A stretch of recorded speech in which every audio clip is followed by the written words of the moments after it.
नमस्कार दोस्तों, स्वागत है आपका हमारे YouTube चैनल अमर गुरुकुल कोचिंग क्लासेज में। दोस्तों आज हम बात करने वाले हैं 21 फरवरी करंट अफेयर पर।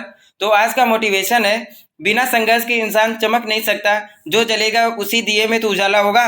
इन्हीं मोटिवेशन के साथ शुरू करते हैं। आज का पहला प्रश्न है, प्रतिवर्ष भारत में मृदा स्वास्थ्य कार्ड दिवस कब मनाया जाता है? तो ये मनाया जाता है 19 फरवरी को।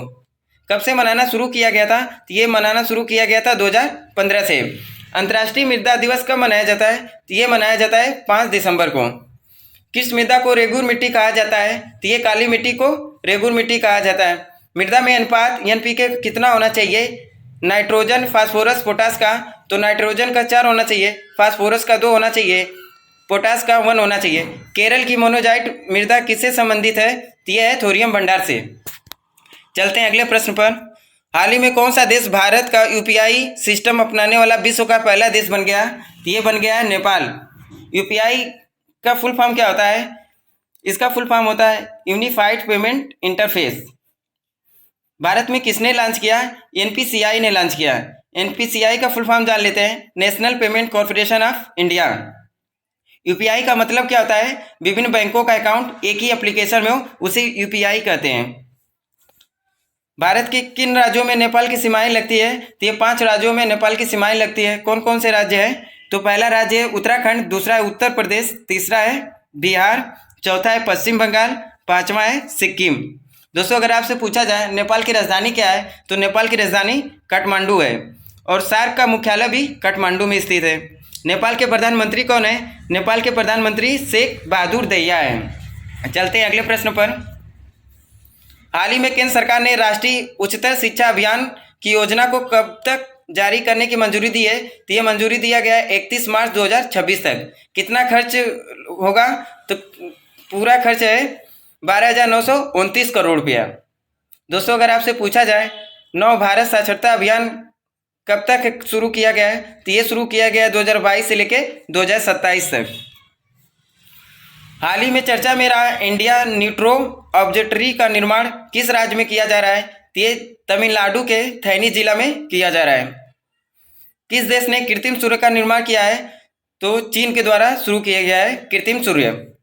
दक्षिण भारत का मैनचेस्टर किसे कहा जाता है? तो ये कहा जाता है कोयम्बटूर को, जो कि तमिलनाडु में स्थित है।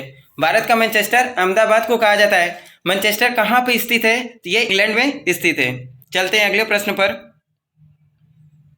18 फरवरी 2022 को कौन प्रथम श्रेणी मैच के पदार्पण मुकाबले में 13 शतक लगाने वाला दुनिया का पहले बल्लेबाज बन गया? तो ये है साकिबुल गनी। कहाँ के हैं? ये बिहार राज्य के खिलाड़ी हैं साकिबुल गनी।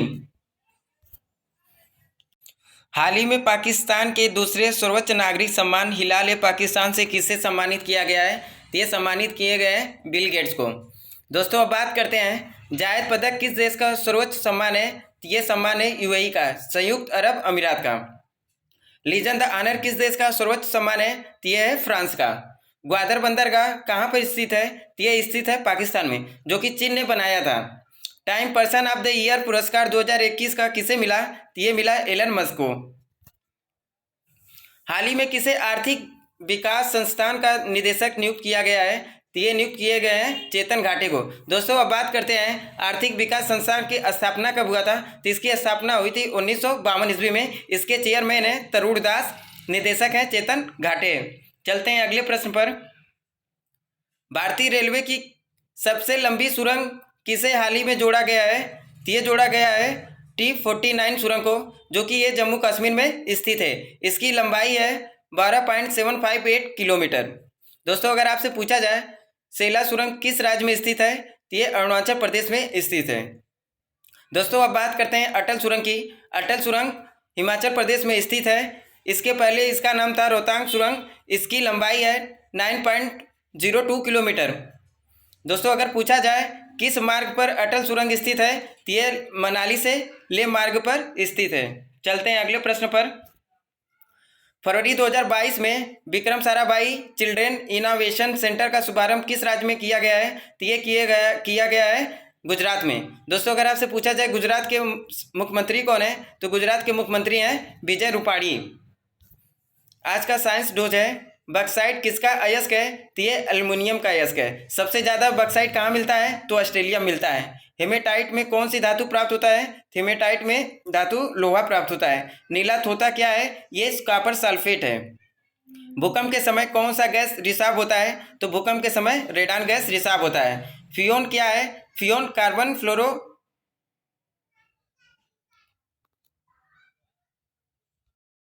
हाल ही में पाकिस्तान के दूसरे सर्वोच्च नागरिक सम्मान हिलाल ए पाकिस्तान से किसे सम्मानित किया गया है? तो ये सम्मानित किए गए हैं बिल गेट्स को। दोस्तों अब बात करते हैं जायद पदक किस देश का सर्वोच्च सम्मान है? तो ये सम्मान है यूएई का, संयुक्त अरब अमीरात का। लीजन द ऑनर किस देश का सर्वोच्च सम्मान है? तो ये है फ्रांस का। ग्वादर बंदरगाह कहाँ पर स्थित है? तो ये स्थित है पाकिस्तान में, जो कि चीन ने बनाया था। Time person of the year पुरस्कार 2021 का किसे मिला? तो ये मिला एलन मस्क को। हाल ही में किसे आर्थिक विकास संस्थान का निदेशक नियुक्त किया गया है? तो ये नियुक्त किए गए हैं चेतन घाटे को। दोस्तों अब बात करते हैं आर्थिक विकास संस्थान की स्थापना कब हुआ था? तो इसकी स्थापना हुई थी 1952 ईस्वी में। इसके चेयरमैन है तरुण दास, निदेशक है चेतन घाटे। चलते हैं अगले प्रश्न पर। भारतीय रेलवे की सबसे लंबी सुरंग किसे हाल ही में जोड़ा गया है? तो ये जोड़ा गया है T49 सुरंग को, जो कि ये जम्मू कश्मीर में स्थित है। इसकी लंबाई है 12.758 किलोमीटर। दोस्तों अगर आपसे पूछा जाए सेला सुरंग किस राज्य में स्थित है? तो ये अरुणाचल प्रदेश में स्थित है। दोस्तों अब बात करते हैं अटल सुरंग की। अटल सुरंग हिमाचल प्रदेश में स्थित है। इसके पहले इसका नाम था रोहतांग सुरंग। इसकी लंबाई है 9.02 किलोमीटर।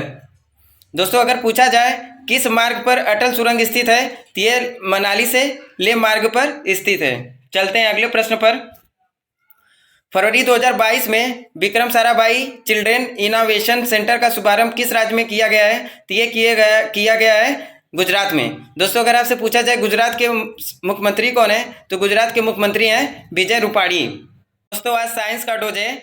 बक्साइट किसका अयस्क है? तो ये एल्युमिनियम का अयस्क है।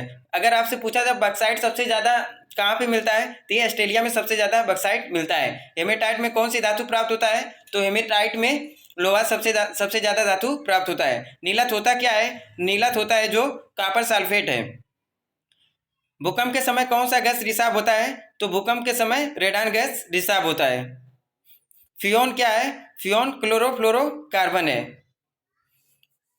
दोस्तों आशा करते हैं आप सबको वीडियो ये अच्छा लगेगा। अगर अच्छा लगे तो लाइक सब्सक्राइब कमेंट ज़रूर करें। मिलते हैं अगले वीडियो में। Thank you.